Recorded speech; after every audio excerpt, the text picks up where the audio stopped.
Merong tanong, anong gagawin natin? FJF, anong gagawin natin sa rally ng INC? Madami man daw ang rally ng INC.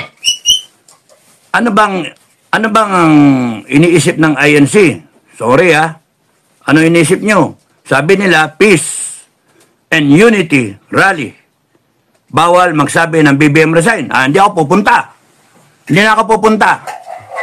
Yung mga FGF na INC, bahala kayo, pumunta kayo kung gusto nyo. Pero ako mismo, as a person, hindi ako pupunta dyan sa INC rally. Merong limitasyon Bawal Bawal magsabi ng BBM resign. Bawal magsabi ng politika. Bawal kung ano-ano. Ba't may bawal? Yun nga yung freedom of expression Kung gusto ko sabihin, BBM, bangag. Bangag ka, gago ka. Mag-pair political drug test ka, tapos na tayo doon.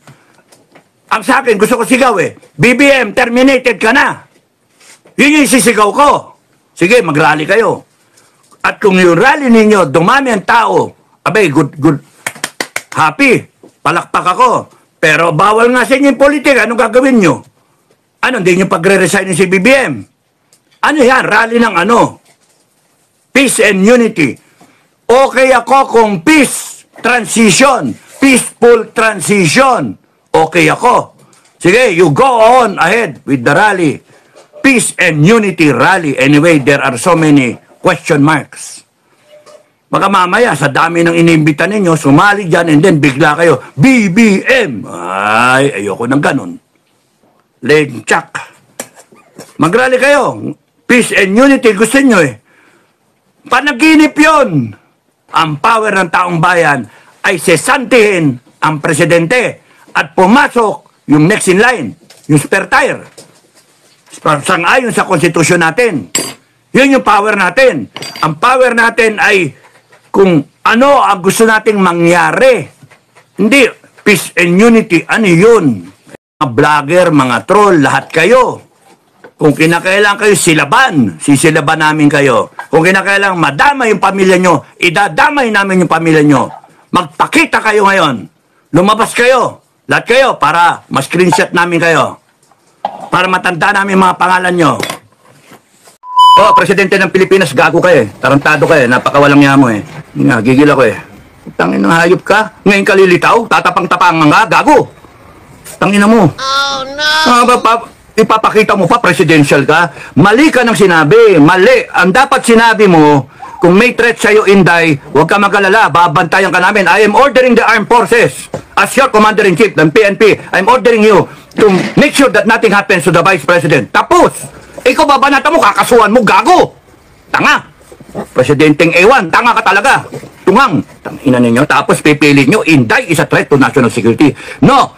Inday is a threat to your political ambition. Mga gago. Tangina nyo, gagaguhin yung taong bayan. Inday Sara Duterte is a threat to your political ambition. Is a threat to your activities of corruption. Tangina nyo. And we will polarize. Para kay Inday, maggago kayo. Wag na wag nyong sasaktan yan. Wag na wag nyong sasaktan yan. Kasi papatayin namin kayo lahat. Uubusin namin kayo. Yan ang threat sa presidente. And if we have to draw the line, we will draw the line. Magpatayan tayo, gusto ninyo. But you have the power to stop this armed forces. Huwag nyo nang hintayin ng taong bayan ang lulusob dyan sa Malacanang. Huwag nyo nang hintayin ng taong bayan ang magpapadrag test. Magkakalasog-lasog yung presidente na yan. Punta na threat to the national security, threat to the life of the president. Tarantado! The president is the threat to the future of this country. Utangin na yung hayop kayo. Ginagago yung Pilipino. Nasaan na yung pera? AFP, kung nung pa kayo tumayo, mabebenta ba yung ginto? Mabebenta ba? Kung tumayo kayo, AFP. Matatransfer ba yung 89 billion? Nung PhilHealth? Ha? Nasaan yung yung Marley Kapan? 250 billion. Nasaan na? Tapos magagatsos ba yung budget? Hindi pa tapos ang taon, ubos na yung budget, wala nang pera. Ano gagawin natin? Tangin na mo. Gago. Tangin ng presidente yan. O tapos magtatapang-tapangan ka ngayon, BBM. Tumatapang itong mga tarantadong kriminal nato sa gobyerno na pinalalabas nila na Alam nyo ba, AFP, PNP, kaya ganyan yan, kaya namamayagpag yung mga gunggong na yan. Kasi alam na alam nila kaya kayong bilhin. Alam na alam nila, professional kayo kuno. Alam nila, Mga ano kayo, mga mahina ang loob, mga walang bayag, na dinadanggal yung promotion nyo. Ultimo yung mga MNLF, ultimo lahat ng mga armado nagsama-sama. Ha? Under FGF, affiliated sa FGF. Bakit? Worried sila sa Pilipinas. Honestly, mga kababayan, hindi ko po alam kung paano po ako magre-react doon sa mga sinabi ni Sir, doon po sa mga naging content niya. Dahil ako po, aaminin ko, nasaktan po ako sa mga binitawan niyang salita, hindi lamang para sa mga vloggers, kasi nabanggit po niya yung mga vloggers, pati na rin po sa Pangulo, no? Pati na rin po kay PBBM. Sobrang bibigat po ng mga binitawan niyang salita.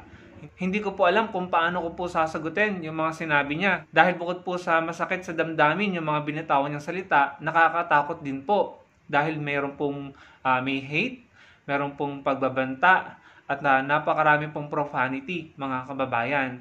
Siguro magbibigay na lamang po ako ng reaksyon dun sa ilang sinabi niya. Number 1, dun po sa threat kay VP Sara, no, na nasasama ng loob nila. Gusto ko pong sabihin na bakit parang nabaliktad po. Bakit parang dun sa mga sinabi niya ay kasalanan na po ng presidente, no? Kasi ang pagkakaunawa ko dyan, may threat po si VP Sara, pero hindi naman po siya nakikipag-coordinate sa authority, sa NBI. Di po ba nagbigay po ng subpoena ang NBI para po malaman po yung threat na sinasabi niya. At para din mapag-usapan kung bakit siya nakapagbitaw din ng mga salita against kay PBBM na may temang pagbabanta rin po. No? Pero hindi po siya nakikipag-ugnayan. So bakit parang kasalanan po ng Pangulo ngayon? No? Alam naman po natin pare-pareho yan kapag po tayo may threat, may banta sa buhay. Ang legal course of action, legal remedy, is makipag-ugnayan sa otoridad, magpa-blatter. Dapat alam po ni VP Sara yan kasi abogado po siya, hindi po ba? Pero sinuwalat niya sa publiko, and then ngayon, nung nag-respond ang presidente, para po sa kanila, kasalanan ng presidente na dapat daw ganito ang ginawa ng presidente. Hindi po ba dapat alam ni VP Sara kung anong gagawin niya kung merong banta sa buhay niya? Ang dami nga po niyang security, hindi po ba? Dapat daw nakipag-coordinate siya sa otoridad. Pero ngayon, para po sa kanila, mukhang kasalanan po ng Pangulo, no? And then doon sa mga binitawan niyang salita about sa mga vloggers, yung po ang nakakatakot, no? Yan po kanyang mga videos na yan, ay ang dami na pong nag-react ng mga vloggers at nagsisirculate online. Yung mga video na inilalagay po natin sa social media, sa internet, forever na po yan naandyan. Maliban na lang kung mawala ang internet, no? Na bumalik tayo sa old age. Kaso, I think, matagal po bago pa mawalang internet. So, yung mga video po na inilalagay natin mga kababayan sa internet, ay maaaring makita ng mga susunod na henerasyon, ang mga anak natin, apo natin. Ano? Kaya, dapat po talaga maingat tayo sa pagsasalita. No? Yung pong mga binitawan ng salita ni Sir ay nakakatakot at nakakasakit po ng damdamin. Sa totoo lang. No?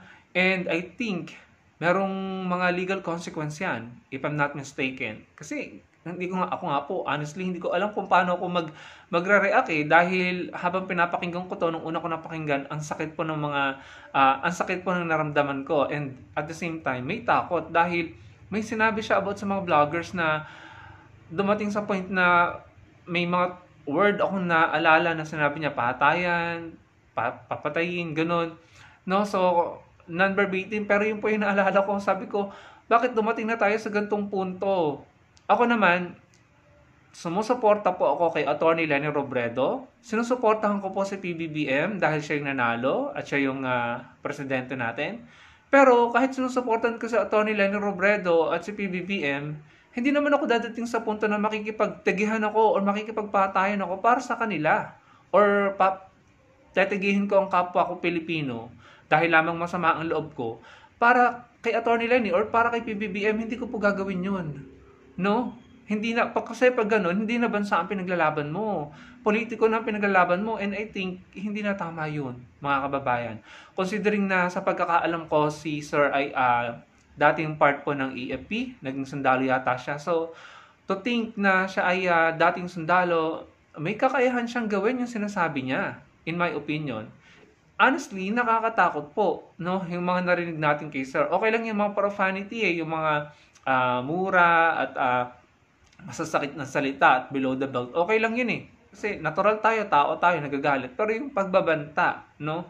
Pagbabanta at talagang may animoy gagawin talaga, yun po ang hindi tama at nakakatakot po yan. And I think yung NBI or authority kapag napanood ito, ano pong dapat gawin, no? Kasi parang may chilling effect po ito sa mga vloggers na matatakot ng magsalita, matatakot ng um, mag-content. Remember yung si Amigo ng Bayan, if you know Amigo ng Bayan, isa siyang TikToker and loyalist po siya. Pero wala na po siya ngayon, na-unalive siya dahil sabi hinold up or may kinalaman daw sa negosyo, yung reason kung bakit siya na-unalive.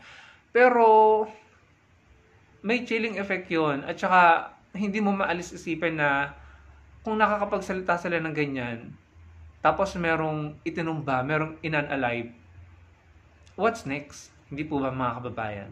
So, nakakatakot po talaga. Kaya, minsan, iniisip natin din na ano bang nangyayari na talaga sa bansa natin? Ba't sila nagkaganito? Ako po ba narinig nyo ako na nagmura dito or parang naghurmentado?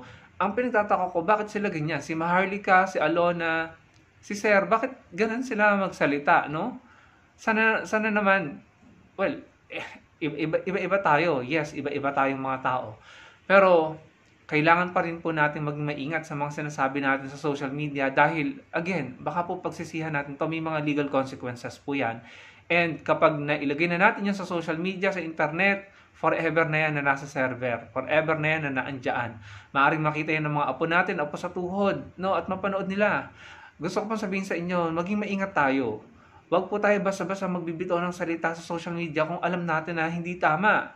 Dahil baka po pagsisihan natin to. Gusto ko lang pong iwan sa inyo to sa mga DDS, no? Pwede tayong magbatikusan, pwede tayong bungangaan sa social media, pero huwag naman po sanang dumating or humantong sa tipong handa na kayong makipagtagihan or makipagpatayan, ano? Ano bang gusto nyo, mga DDS?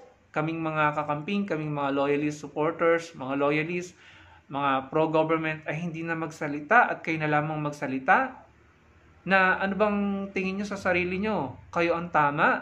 Na kayo ang may monopoly ng pagiging makabansa at makabayan? Na ang tingin nyo sa sarili nyo, kayo ang majority? Kayo ang pinakamarami? Pero real talk, mga kababayan naming DDS, no? Mga Pilipino rin kayo, mula pa noong January 2024 hanggang ngayon, nagra-rally kayo, nagmamaisog, nagpe-prayer rally, kung ano pang rally. Pero, nakita nyo ba na nagkaroon kayo ng massive support pagdating sa mga tao? Doon na nga lang sa impeachment survey, 41% no, ng mga Pilipino ay gusto yung impeachment. Gustong matuloy yung impeachment. Ibig sabihin, mas maraming tao ang gusto na ma-impeach si VP Sara. Ngayon, kung sa tingin nyo mali ang maraming taong yon, patunayan. Patunayan sa Kongreso, sa Senado, sa Husgado. No? Ganun po dapat. Hindi yung makikipaggurguran or gugurgur kayo para lamang patunayan na kayo ang tama. Hindi tama yun. Mga kababayan, maling-mali yun. Kami naman, ako honestly kakamping and I think yung mga loyalists, hindi po mag-i-engage ng gurguran sa kapwa Pilipino. Naniniwala ako doon. Nakakasakit po yung mga binitawan ni Sir and at the same time nakakatakot po. And yung mga binitawan niyang salita sa Pangulo, no? Grabe. Ewan ko lang kung anong magiging consequence niyan, no? Pangulo kasi yung sinasabihan hindi naman ordinaryong tao 'yun. Naalala nyo nga, nung si PRRD, merong nagbanta na isang teacher. Anong ginawa? Pinaaresto. Parang kinaladkad yata yun, naghumahagulhol sa iyak yung tao. Pero wala namang kakayahang gawin yun Siguro nagyabang lang yung taong yun.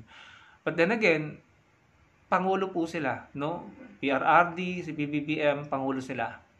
Yung banta kay VP Sara, dapat po makipagtulungan siya kung totoo na may banta sa buhay niya.